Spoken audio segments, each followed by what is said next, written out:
여러분 안녕하세요. 혹시 AI로 뭔가 진짜 멋진 걸 만들어 보려고 했는데 생각대로 잘 안 돼서 막 답답했던 적 없으세요? 오늘 바로 그 얘기를 좀 해보려고 해요. 도대체 뭐가 문제고 어떻게 해결할 수 있는지 한번 같이 파헤쳐 보죠. AI한테 야, 척하면 척이지. 내 맘 알지? 하면서 그냥 막 코딩해 본 적 다들 한 번쯤은 있으실 거예요. 그쵸? 이걸 저희가 바이브 코딩이라고 부르기로 했어요. 말 그대로 그냥 느낌 따라 바이브 따라 AI한테 막 시키는 거죠. 아니 머릿속에는 진짜 완벽한 앱이 막 그려지는데 말이죠. AI한테 대충 이런 느낌으로 만들어줘 하고 던지면 결과는 어떻죠? 네, 거의 쓸모없는 코드 쪼가리들만 잔뜩 받게 되잖아요. 이 상상과 현실의 차이. 진짜 답답합니다. 자, 그럼 도대체 왜 이런 일이 생기는 걸까요? 본격적으로 한번 파고 들어가 보죠. 근데 여기서 중요한 건 이게 여러분 탓이 아니라는 거예요. 진짜 문제는요, 이 뒤죽박죽인 작업 방식, 이 프로세스 자체에 있습니다. 이거 완전 공감 가는 이야기 아닌가요? 처음엔 그냥 막연한 아이디어로 시작하죠. AI한테 프롬프트 던지고 작동도 안 되는 코드를 받아요. 그럼 또 그걸 고쳐달라고 하고, 근데 그걸 고치면 또 다른 데서 에러가 터지고, 결국엔 오류만 잔뜩 쌓이고 지쳐서 에이 못해먹겠다 하고 포기하게 되는 거죠. 완전 좌절의 모비우스의 띠랄까요? 자, 그럼 이 악순환을 어떻게 끊을 수 있을까요? 여기서 바로 생각의 전환이 필요합니다. 핵심은 이거예요. 이제부턴 그냥 막 프롬프트를 던지는 걸 멈추고요.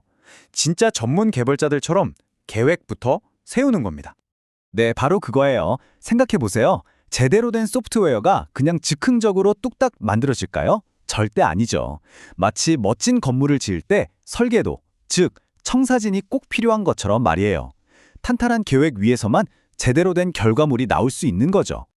실제로 전문 개발자들이 왜 성공적으로 프로젝트를 이끄냐면요. 바로 이런 아주 상세한 계획 문서들이 있기 때문이에요.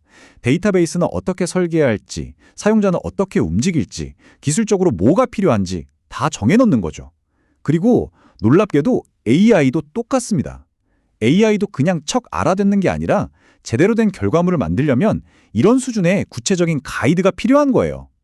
바로 이 문제를 해결해 줄 도구가 있습니다. AI랑 일할 때 꼭 필요한 이 구조를 딱 잡아주는 도구, 바로 스펙킷을 소개합니다.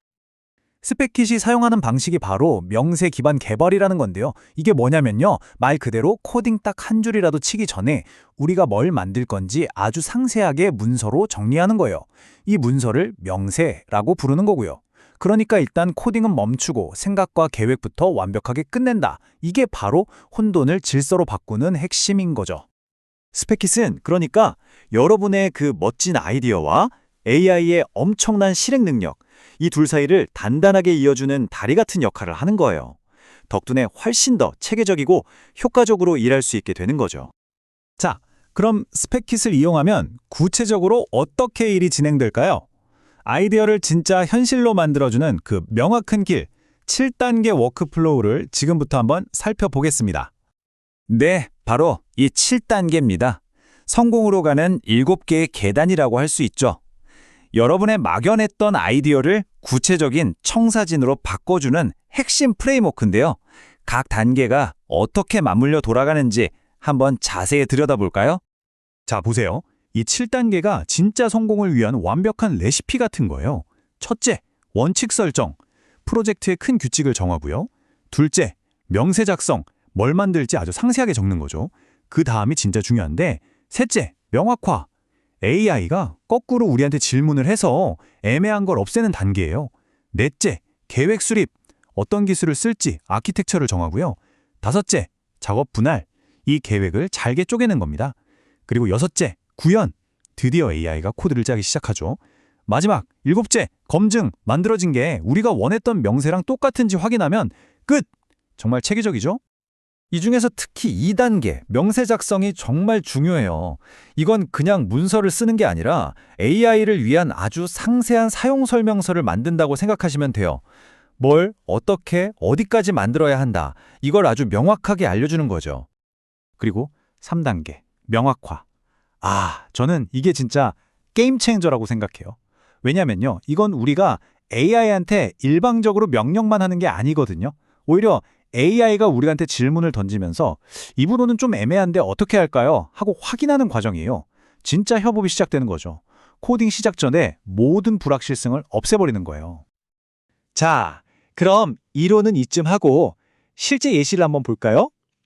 이 구조적인 방법으로 앱을 만들면 어떻게 되는지 직접 보여드릴게요. 우리가 만들어 볼 건 바로 AI 블로그 생성기입니다. 뭐 간단해요. 사용자가 주제를 던져주면 AI가 알아서 블로그를 뚝딱 써주는 그런 도구죠.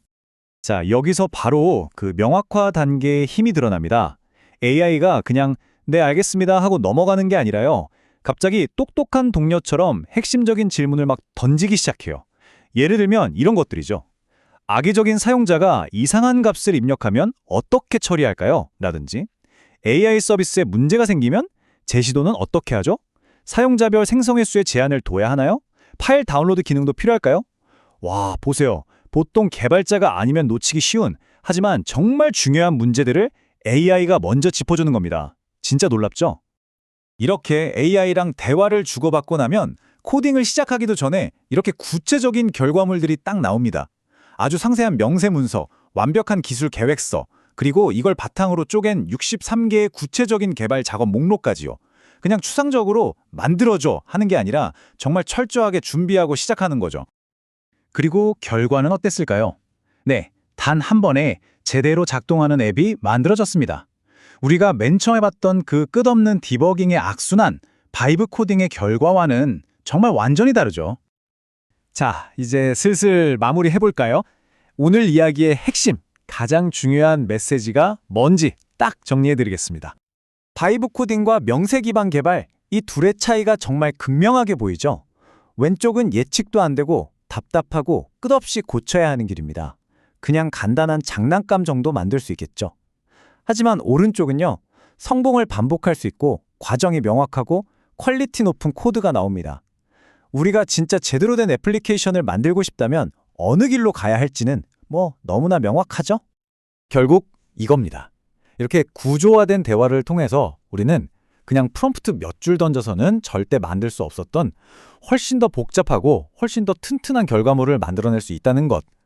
핵심은 그냥 프롬프트가 아니라 구조화된 대화입니다. 이제 AI는 그냥 명령을 기다리는 도구가 아니라 우리의 청사진을 이해하고 따라올 수 있는 파트너가 됐습니다. 자, 그렇다면 여러분은 무엇을 만드시겠습니까? 이 질문을 여러분께 던지면서 오늘 이야기를 마무리하겠습니다.